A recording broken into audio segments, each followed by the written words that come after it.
Right now, stopping the spike in heroin use. It is continuing to skyrocket throughout a region as the potentially deadly drug moves from the back alleys back into places you might never expect. Tonight, a New York City narcotics prosecutor tells us about efforts to try and stop it. Plus, another gun-crazy court verdict in Florida. Our legal panel sounds off on the so-called loud music case and why stand your ground so often seems to mean shoot first and ask questions later. And a big day in sports. Russia out, U.S. moves on as all eyes turn to Olympic hockey and the Yankee captain preparing to go from shortstop to Monument Park and then to Cooperstown. Good evening, everyone, and welcome to RFL. I'm Richard French. Thank you so much for joining us this Wednesday evening, February 19th. We begin with our continuing focus on what can only be described as an epidemic, heroin use in our region and across the United States. It's a focus that, of course, came into sharpest view just a few weeks ago after the shocking overdose death of actor Philip Seymour Hoffman. But he is hardly the drug's only victim. Fatal overdoses up, get this, 84% in recent years in New York City.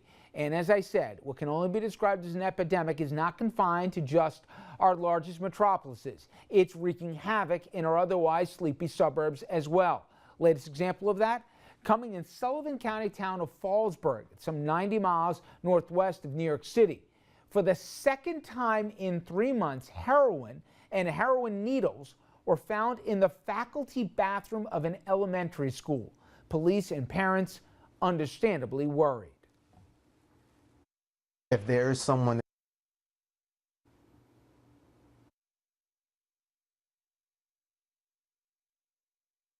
And here to talk more about this is Bridget Brennan. She's special narcotic prosecutor for New York City. Bridget, thank you very much for a few minutes. I appreciate it. I'm glad to be here.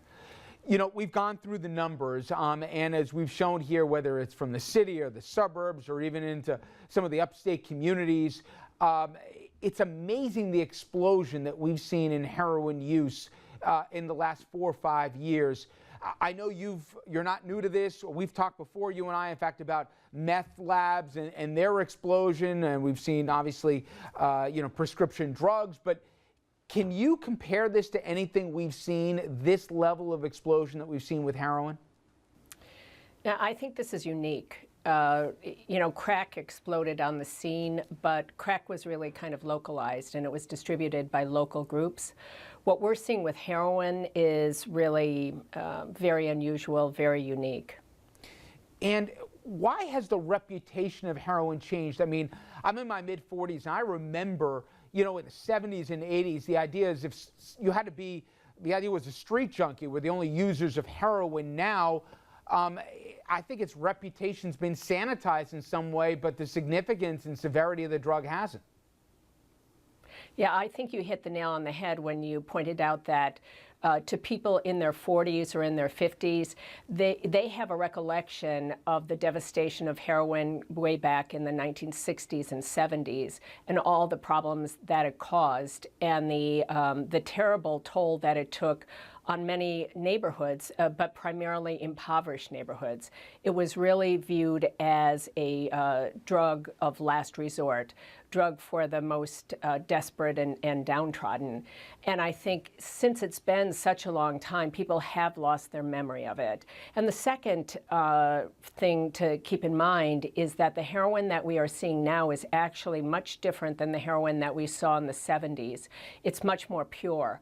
Back in the 70s, that heroin primarily came from Asia. It traveled a long distance, and it was mixed with a lot of what we call cut, a lot of other things that were diluting it. So it wasn't as powerful as the heroin that's being distributed today. And because the heroin is so powerful today, it can be snorted, and the users can get a high off of snorting it. So the initial use isn't necessarily intravenous drug use, and that too makes heroin a more attractive option to somebody who might be interested in just experimenting with drugs. And because, Bridget, the transport of the drug doesn't have to come from several continents away, I understand that's driven down the price of this, which has made it more accessible to more people, and that's part of the big problem you're dealing with, right? I think the big change that we've seen in the last 5 years is these heavy volume mills that are producing literally millions of glassines of heroin. Hundreds of thousands of glassines of heroin are being milled out, are being put together. It's user-ready envelopes of heroin ready to hit the streets. And the production is much closer to the source. You know, I know the answer to this question before I ask is probably both, but if you were to prioritize on, I know you have several strategies that you've used effectively, including some major busts recently on trying to stop the scourge of this, but are you attacking this more from the supply side, Bridget, or are you trying to curb it on the demand side? Well, because we're law enforcement, of course, our first priority is attacking it on the supply side. And what I've seen through the years is the larger the supply of drug out there, the greater the demand is going to be. Those selling the drug, if they have a lot of it, they'll produce their own demand. But it's not, of course, the only priority. Reducing demand is a huge priority, and that's the ultimate solution. So I think we can make great strides if we employ both prongs of the attack, if we look at prevention as well as looking at reducing the supply. You know, there's this argument out there that, hey, we're talking about the same amount of users. They're just, because of the crackdown on prescription drugs, now they're going to heroin instead. Is that myth or reality? From what I can see, it's a myth. We looked at the statistics on the number of prescriptions for the opioid drugs, and we've seen that they continue to increase. At the same time, heroin overdose were increasing, heroin deaths were increasing. Our nation, and particularly our young, our middle class, our blue-collar workers, are developing more of an appetite for opiates, whether it comes in pill form or whether it comes in white powder in a little glassine bag. You know, anecdotally, Bridget, and you're much closer to this than me, but this weekend I happened to have a conversation with a principal from a suburban school, and I mentioned, you know, I've been talking to people both involved in law enforcement and families who either lost siblings or children to heroin abuse, and I was surprised at some of the numbers.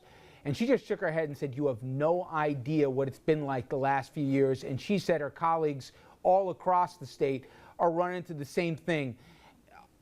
You're not dealing with this on an anecdotal level, you're doing this on a real level. Would the public be surprised just how fast and how wide this has spread in recent years, and who are some of these abusers we're talking about? I think many people would be surprised, but not that group that you're talking about. I mean, the principals know it, people who are in drug treatment know it. It's because the people who are developing these addictions now, the new user groups, are better educated, have more money. There's a bigger security blanket around them. There's a bigger safety net around them. And so we're not seeing what we saw in the 70s or the 80s. We're not seeing people nodding out on the streets. We're not seeing that same devastation isn't as obvious to us, but it is just as present, and it's a great tragedy. I mean, we talked to parents who expected to be taken care of in their older years, who are taking care of their children who are addicted either to pills or heroin, who are spending their times nodding out in the basement. You know, it's a great tragedy in many, many families. And just to that point, so many say it's not just the addict that's the victim of this, it's so many times the entire family. Bridget, I really appreciate a few minutes. That's Bridget Brennan, again, Special Narcotics Prosecutor for New York City. Thank you.